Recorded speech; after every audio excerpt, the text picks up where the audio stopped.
स्वामी जी का विदेश यात्रा। स्वामी जी संपूर्ण देश का भ्रमण करके और यहाँ के छोटे बड़े सैकड़ों प्रसिद्ध व्यक्तियों से वार्तालाप करके इसी निश्चय पर पहुँचे कि एक बार देश से बाहर जाकर हिंदू धर्म के उच्च सिद्धांतों का प्रचार किया जाए, जिससे एक और तो विदेशों के आध्यात्मिक प्रेमी व्यक्ति भारतवर्ष की तरफ आकर्षित हो, और दूसरी ओर जो हमारे शिक्षित देश बंधु विदेशी सभा में चकाचौंध होकर अपनी प्राचीन संस्कृति से विमुख हो जाते हैं, उनकी भी आंखें खुले।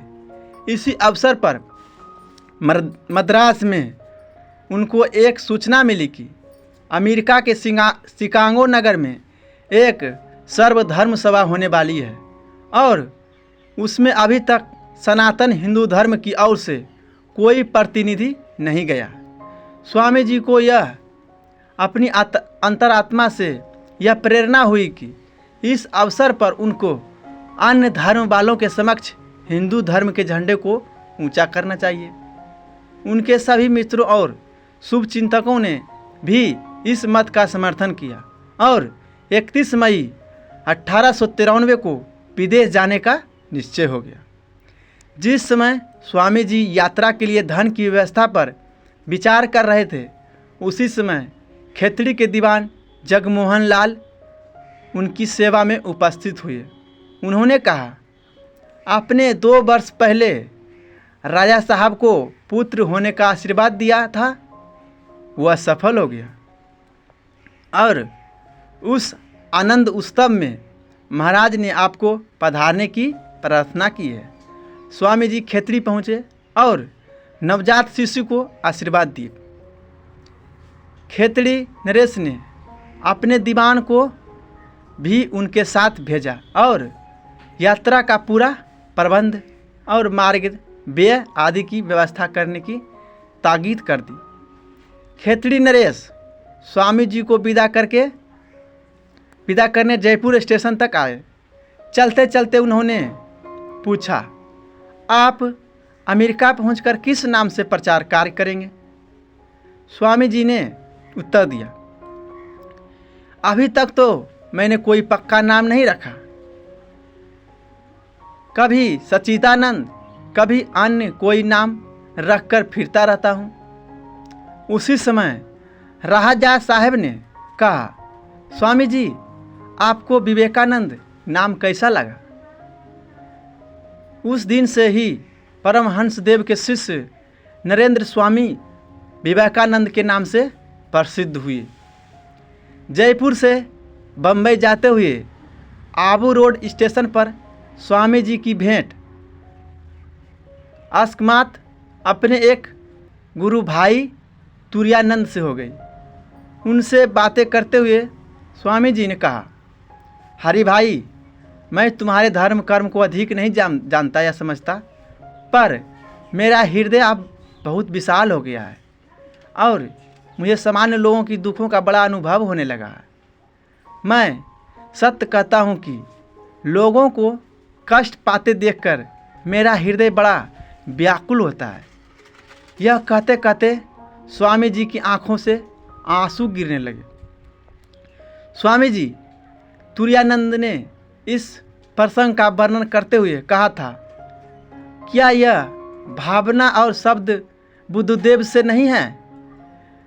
मैं दीपक के प्रकाश की तरह स्पष्ट देख रहा था कि देशवासियों के दुखों से स्वामी जी का हृदय धधक रहा था और वे इस दुर्व्यवस्था का सुधार करने के लिए किसी रामबाण रसायन की खोज कर रहे थे।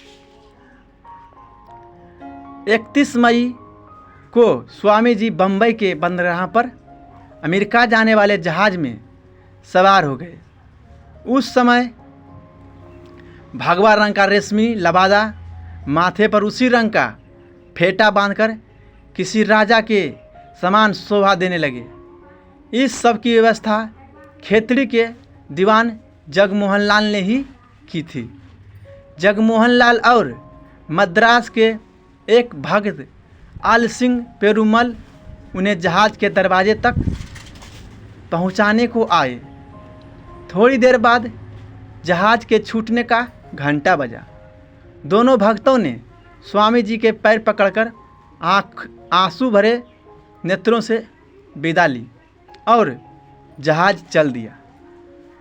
Colombo, Penang, Singapore, Hong Kong, Nagasaki, Osaka, Tokyo आदि बड़े नगरों को देखते हुए स्वामी जी अमेरिका के वैंकूवर बंदरगाह पर उतरे। वहाँ से रेल द्वारा शिकागो पहुँच गए। स्वामी जी जुलाई के आरंभ में अमेरिका पहुँच गए थे। वहाँ उनको मालूम हुआ कि सभा सितंबर में होने वाली है। इतने समय तक शिकागो जैसे खर्चीले शहर में होटल में रहने लायक धन स्वामी जी के पास न था। यह भी कहा गया कि किसी प्रसिद्ध संस्था के प्रमाण पत्र के बिना ये धर्मसभा के प्रतिनिधि के रूप में स्वीकार नहीं किए जा सकते। कुछ दिन बाद कम खर्च की निगाहों से बोल्टन चले गए।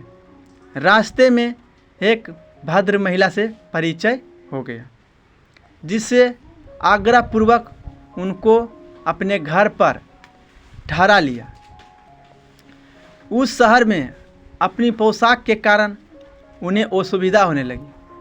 विचित्र ढंग का गेरुआ लबादा और फेटा देखकर मार्ग में अनेक व्यक्ति और लड़के एक तमाशा समझकर उनके पीछे लग जाते और हुर्रे हुर्रे का शोर मचाने लगते। इस दिक्कत से बचने के लिए उस महिला ने उनको सलाह दी कि सामान्यतः आप यहीं का पोशाक पहनना कीजिए। स्वामी जी सन्यासी होने पर भी रूढ़ियों के गुलाम नहीं थे और उद्देश्य की सिद्धि के लिए इस प्रकार के ब्रह्मा परिवर्तन में उनको कुछ भी ऐतराज न था। पर कठिनाई यह थी कि अब उसके पास अधिक रुपया नहीं बचा। इससे वह धैर्यपूर्वक कठिनाइयों को सहन करके दिन बिताने लगे। इतने में स्त्रियों की एक संस्था ने उनको अपने यहाँ व्याख्यान देने के लिए आमंत्रित किया। उस भाषण से जो आय हुई उनसे स्वामी जी के लिए अमेरिकन पोशाक बन गई और तब से उन्होंने गेरुआ वस्त्रों को केवल भाषण के समय ही उपयोग के लिए रखा। फिर भी उनकी कठिनाइयों का अंत नहीं हुआ और शिकागो वापस आने पर एक दिन उनको स्टेशन के बाहर पड़ी खाली पेटी के भीतर सारी रात काटनी पड़ी। फिर भी उनका धैर्य सहायक बना रहा और सब तरह की बाधाओं को पार करके हुए धर्मसभा के अधिवेशन में प्रतिनिधि के रूप में सम्मिलित होने के लिए सफल हो गए। अगर दूसरा पार्ट देखना है